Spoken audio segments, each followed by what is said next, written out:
play come at us, and they did. I thought they really set the tone with their physicality in the first half, and I think I have to do a better job of just preparing our guys for that. I do, because I think they popped us there early, and it wasn't always like we wanted it to be, but much like it is on the road in most situations. You're going to have to weather some of that, and I thought we weathered it and made the necessary plays, and I thought these two guys were critical in that.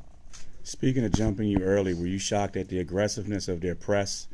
They really went at you on that first pass. And then also talk about your adjustments, your spacing, and even going to three guards to nullify it. Yeah, we had seen them do it, and they're effective in it, and we knew that might happen, and they probably – we're not a team that turns it over a lot. I thought we could have probably attacked it a little bit more at times, but we've got a relatively new group, and we're still kind of learning that a little bit, to be honest with you. And I thought the three-guard lineup did help us with our spacing, and it helped us spreading the floor and shooting the ball.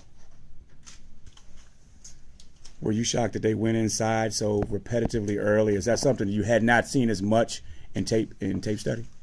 No, because we thought they might. They're effective in there. They have. We got a lot of respect for Georgetown. They're really disciplined, and John's approach with them, you can tell they know what they're trying to get offensively. They really do. His teams know what they're trying to get, and that's why every year their efficiency is what it is. And they've obviously got some terrific weapons. So we anticipated they would try to hurt us inside. Chris, did you elaborate some on Kamara? Not only did you sign him to Pryor a lot, he seemed like every basket he made was like at a critical juncture. Yeah, I thought he made some end of clock and kind of play after the play shots that were really critical for us. They had us, their size and length bothered us, David, stymied us at times, and our ball movement has to get better. But I thought when things broke down, he made some critical plays, and then his defense. Listen, the moment he forgets that the reason he's logging the minutes he's logging is because he defensively needs to be an impact force. I hope he never forgets that, because then his minutes will probably go down a little bit. Okay, but he understands that right now, and he's got to play the best perimeter defender or perimeter offensive player. Kamara, what was it like at the game?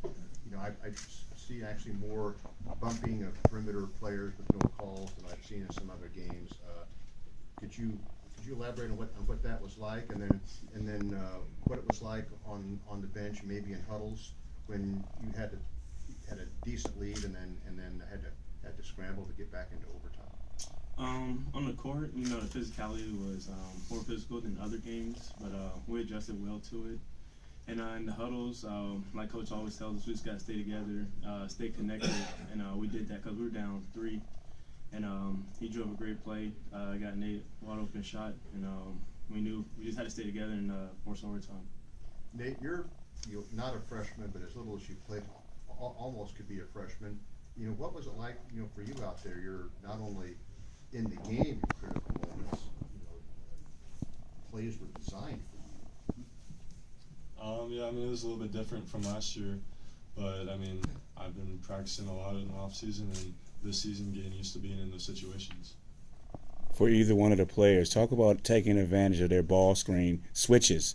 You did that down the stretch to great success. I would say, especially with AC, when they switched him to a guard, we just looked to get him the ball and let him make a play for us. Coach, you guys faced the Big East top 2 scorers this week. You held Josh Hartenstein, relatively speaking, from the field, and then Pryor doesn't make a shot tonight. What can you say about your team's defense this week against that type of those types of players? Yeah, they're really talented scorers, and hopefully we had something to do with that. Maybe they had an off night, but hopefully we had something to do with that. They're really and they can, Pryor's different. Pryor can go get 15 and a half in a hurry. Josh can spread it out over the course of a game. He just keeps coming, but I think Pryor's one of the very best scorers in our league, just pure scorers. Coach, how How tough was it, or did you have any concerns coming into this, coming off the emotional win, Sure. knowing that you have to go on the road and play a conference game? Yeah, because we've got great respect for this group, for Georgetown, and playing here, and we've struggled playing here. It was a major concern. They asked me, hey, did you sleep much after the Villanova game? And I said, no. And they said, well, because you were so excited. I said, no, because of Georgetown on Saturday at noon. So, I think that I had great concern, and I don't know that I did the best job preparing them. Because I don't think we had quite the approach we needed to. But having said that, When you win a game like this, what's that say about what you got in your locker room?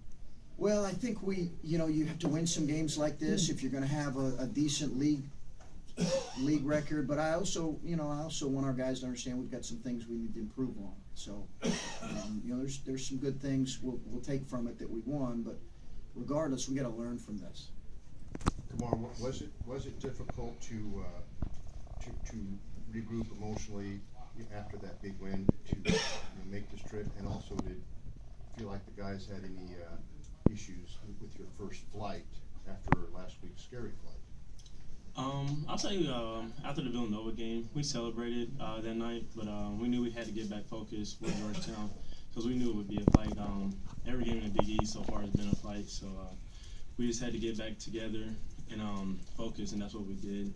And as far as the flight, we all handled it pretty well this time, I would say. So getting ready to go back to India.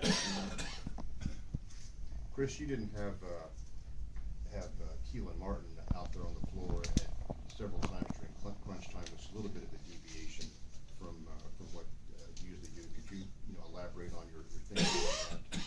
No, we've just we've this year we've kind of rolled with the guys that have played well in segments, and that it could be any number of guys with our rotation, 8 or 9 man rotation. So it could be any number of those 5 guys, and it's just kind of you're going based on feel. That's really what it was. It's surprising. I mean, Keelan really in any of the 4 Big East games really hasn't had a real hot shooting game, and yet you're having won 3 or 4 of them. I don't know if you could have projected that back in like August or September. Well, I think that he's getting a lot of attention, and that happens when you're a guy of his caliber. He knows that, and I thought he had 10 defensive rebounds, I think, today, which were really important for our team, and that was good to see. He made some free throws. He got to the free throw line 9 times, so that was good. But I'm sure he would like to shoot the ball better, and the strength of our team is always going to be our balance. I think it's just the strength of this group. So that's what I sense is going to be the strength, and that means that we'd love for everybody to have a great night. That's probably not going to be the case.